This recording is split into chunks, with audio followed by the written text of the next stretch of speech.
दोस्तों जब भी आप अपने घर में सेफ्टी टैंक बनवाते हैं तो सेफ्टी टैंक बनवाते समय दोस्तों आपको किन किन चीज़ों का जो है ध्यान रखना है, क्योंकि दोस्तों आपकी एक छोटी सी लापरवाही आपकी पूरे मकान को गिरा सकती है और आपकी एक छोटी सी नज़रअंदाजी जो है आपको बहुत भारी पड़ सकती है। तो दोस्तों आज की इस वीडियो में हम बात करेंगे कि जब भी आपने घर में जो है सेफ्टी टैंक बनवाएं तो सेफ्टी टैंक बनवाते समय आपको क्या क्या चीज़ें जो है चेक करनी है, क्या क्या चीज़ें आपको करवानी है। तो वीडियो जो है काफ़ी इंपॉर्टेंट होने वाली है और अगर आपको दोस्तों वीडियो पसंद आती है तो पूरी वीडियो को लाइक कीजिए, चैनल को सब्सक्राइब, बेल आइकन प्रेस जरूर कीजिए। तो दोस्तों सबसे पहली चीज़ जो है आपको ये ध्यान रखना है कि जो भी आपका सेफ्टी टैंक की जो आउटर वाल होती है, ठीक है, जो आपकी बाहरी वाल जो होती है वो दोस्तों जो है आपको 9 इंची में ही बनानी है। क्योंकि अक्सर मैंने देखा दोस्तों कई जगह पे क्या लापरवाही करते हैं कि जो आपकी आउटर वाल जो होती है दोस्तों वो 4.5 इंची में बना देते हैं, जो कि बहुत बहुत गलत है। आपको जो है अपनी जो सेफ्टी टैंक की जो टॉयलेट का जो टैंक है उसकी जो आउटर जो वाल है दोस्तों वो हमेशा आपने 9 इंची में ही बनानी है, ठीक है। सबसे पहली चीज़ तो आपने ये ध्यान रखना है। और उसमें जो है आपका जो मोटार का जो रेशो रहेगा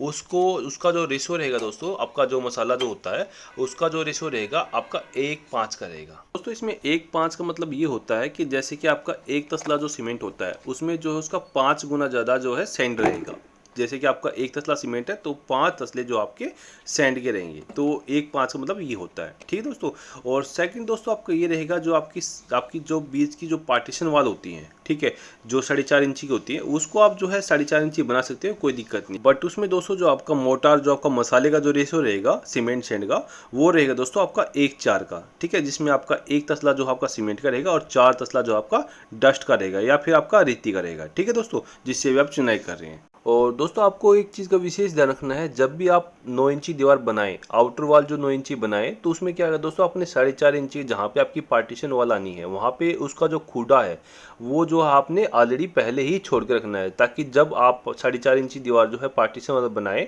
तो उसका जो ब्रिक का जो रद्दा है वो आपकी 9 इंची दीवार में जा सके और आपकी जो दीवार है वो पार्टीशन वाल जो है वो काफ़ी मजबूत बन सके। अगर आप जो है ये खुदा नहीं छोड़ोगे, अगर आप बाहर से ही उसके फेस से करके लगाओगे दीवार को 4.5 इंची पार्टीशन वाल को, तो दोस्तों उसमें इतनी मजबूती नहीं होती है। तो इस चीज़ का भी जो आपको ध्यान रखना है, ठीक है दोस्तों। सबसे मोस्ट इम्पोर्टेंट चीज़ जो आपको जो सेफ्टी टैंक बनाते समय आपको ध्यान रखनी ही रखनी है कि जब भी आप अपना ब्रिकवर्क कराएं, जो कि आपकी आउटर की 9 इंची जो दीवार होती है दोस्तों, जब आप बनाएं तो जो हमारा एक्सटेंशन वर्क होता है, ठीक है, उसमें जो है साइड में जो आपका गैप रह जाता है, जैसे कि आपका जो गैप रहता है तो उसको जो है दोस्तों आपने जो साथ के साथ ही फिल करके चलना है। ये नहीं है कि आपका जैसे 7 फीट की हाइट पे आपका जो है पूरा ब्रिकवर्क उठना है तो आप 7 फीट पूरा उठा दो और एक बार में मिट्टी भरो, तो दोस्तों उसमें क्या रहेगा कि आपका जो है गैप बच जाएगा। और उसमें क्या है कि जब आप ऊपर फ्लोरिंग या कुछ भी करोगे उस एरिया में तो क्या है कि वहाँ पे फर्श बैठने का डर रहेगा। तो दोस्तों जब भी आपका जैसे डेली आपने जो है 1 फीट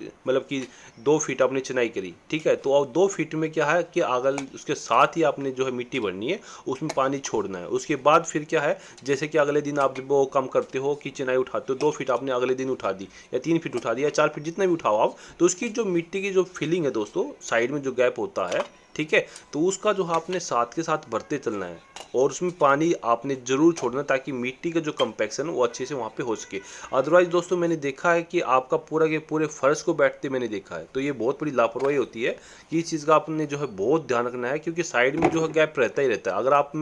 आप दोस्तों जो है एक बार में पूरी मिट्टी की फिलिंग करोगे, जैसे कि आपका ब्रिकवर्क जो है आपका कंप्लीट हो गया, जिस साइड तक आपने जो है नीचे से उठा के ब्रिकवर्क करना है और उसका जो साइड में जो गैप होता है वो एक बार में आप सॉइल फिलिंग करोगे तो कभी भी जो है वो मिट्टी जो है वो एरिया जो है अच्छे से कंपैक्ट नहीं हो पाएगा। वहाँ पे कुछ ना कुछ वॉइड्स रह ही जाते हैं। जब वहाँ पे आपकी मतलब कि क्या है, जब आप पानी डालोगे या फर्श कभी करोगे उस एरिया में, तो दोस्तों क्या है कि मतलब कि आपका पूरा का पूरा फर्श जो है बैठ जाता है। तो इस चीज़ का आपने जो है बहुत ध्यान रखना है। और लास्ट एंड इम्पोर्टेंट चीज़ दोस्तों जो कि आपको जो है टैंक बनाते समय जो आपको ध्यान रखना ही रखना है कि जब आपका ब्रिकवर्क कंप्लीट हो जाता है, ठीक है, ब्रिकवर्क कंप्लीट होने के बाद दोस्तों आप क्या करते हैं कि उस पर प्लास्टर करते हैं। तो उस पर जो प्लास्टर आपका रहेगा दोस्तों वो घुटाई वाला प्लास्टर, नीट प्लास्टर जो होता है दोस्तों, वो प्लास्टर ही आपने जो है कराना है। क्योंकि अक्सर मैंने देखा है दोस्तों वहाँ पे जो है सिंपल जो प्लास्टर आपका होता है लोग वो करा देते हैं और वहाँ से क्या है कि कई बार क्या टैंक लीक हो जाता है, ठीक है, तो वो बहुत बड़ी लापरवाही आगे जाके बहुत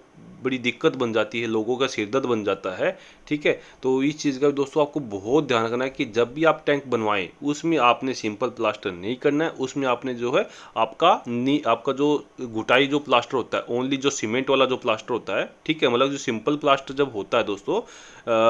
जो आपका सिंपल प्लास्टर होता है उसके साथ ही साथ जो है उसके ऊपर एक घोल चढ़ाया जाता है जिसको हम जो घुटाई प्लास्टर बोलते हैं। ठीक है, वो प्लास्टर तो आपको होता ही होता है, उसके ऊपर ही क्या साथ के साथ ही जैसे कि आपने प्लास्टर किया अभी दीवार पे, उसके आधा घंटे 1 घंटे के बाद ही क्या है उस पर क्या, जब दीवार हल्की सूख जाती है तो उसके साथ ही साथ, मतलब कि अगले दिन नहीं, अगले दिन क्या है दोस्तों वो इतनी पकड़ नहीं बनती है, तो साथ के साथ होता है। जैसे दीवार आपने कंप्लीट कर दी प्लास्टर, तो साथ के साथ ही उसी दिन जो है कुछ टाइम के बाद ही जो है आपका घुटाई प्लास्टर उस दीवार पे चढ़ाया जाता है। और वो जो प्लास्टर है दोस्तों आपका जो पानी है लीकेज के चांसेस को कम कर देता है, तो उसी को जो है घुटाई प्लास्टर बोलते हैं। ठीक है, एक लेप जो है चढ़ा दिया जाता है गोल गोल का आपके प्लास्टर के ऊपर। ठीक है, तो ये चीज़ भी दोस्तों आपने जो है बहुत ध्यान रखनी है जब भी आप टैंक बनवाएं। दोस्तों अगर हम बात करें जो प्लास्टर आपका होना है आपकी जो है वॉल्स पे, तो उसका जो रेशियो दोस्तों आपको जो रखना है दोस्तों, वो रखना है आपने 1:5, मतलब कि 1 तसला जो आपका सीमेंट का रहेगा और 5 तसला जो आपका रेती रहेगा।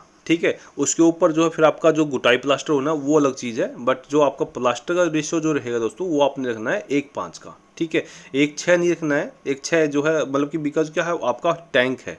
ठीक है, उसमें आपका जो है 1:4 भी चलो करोगे तो वो भी चलेगा, बट 1:5 से ज़्यादा नहीं रखना आपको, 1:4 भी बेस्ट है। ठीक है, तो ये चीज़ भी दोस्तों आपने ध्यान रखना है कि जब भी आप टैंक में प्लास्टर कराएं तो प्लास्टर का जो रेशियो है दोस्तों वो आपका 1:5 से ज़्यादा नहीं होना चाहिए। ठीक है, तो ये कुछ इंपॉर्टेंट चीज़ें दोस्तों जब भी आप अपना टैंक का काम कराते हैं, क्योंकि टैंक में दोस्तों क्या है कि आपका बहुत ज़्यादा सुपरविजन बहुत तरीके से काम होता है, क्योंकि टैंक कभी भी क्या अगर लीक कर जाता है तो दोस्तों आपको बहुत परेशानियाँ होती है। और मैंने तो देखा दोस्तों मकानों को जो है सेप्टिक टैंक के कारण जो है गिरते देखा है, पूरे फर्श पूरा दीवार को जो है उसमें क्रैक को आते देखा है। वो उसका रीज़न यही होता है कि आप उसमें कहीं ना कहीं लापरवाही कर जाते हैं, घुटाई प्लास्टर नहीं करवाते हैं, या फिर आपका जो है आपकी जो आउटर वॉल होती है वहाँ पे 4.5 इंची करा देते हैं। ठीक है, या आपका जो मोटा जो मसाला होता है वो आपका ज़्यादा, मतलब कि उसमें सीमेंट की मात्रा कम होती, क्वांटिटी कम होती है, तो बहुत सारे रीजन होते हैं दोस्तों। तो मैं आपको सजेस्ट करूंगा कि जब भी आप टैंक बनवाएं तो जो जो पॉइंट मैंने आपको इस वीडियो में बताए हैं तो उन चीज़ों का जो आप ज़रूर ध्यान रखिए ताकि आपको इन प्रॉब्लम्स का दिक्कत ना आए। तो दोस्तों एक छोटी सी इन्फॉर्मेशन थी रिगार्डिंग सेप्टिक टैंक जब भी आप बनवाएं तो आपको किन किन चीज़ों का जो है आपको ध्यान रखना है ताकि आपको फ्यूचर में किसी भी प्रकार की जो है दिक्कत ना आए। तो आई होप दोस्तों आपको वीडियो पसंद आई होगी। अगर आपको दोस्तों वीडियो पसंद आई तो प्लीज़ वीडियो को अधिक से लाइक कीजिए, चैनल को सब्सक्राइब, बेल आइकन प्रेस जरूर कीजिए ताकि जब भी मैं नई वीडियो अपलोड करूँ अपने चैनल पर आपको उसका जो है नोटिफिकेशन मिल सके।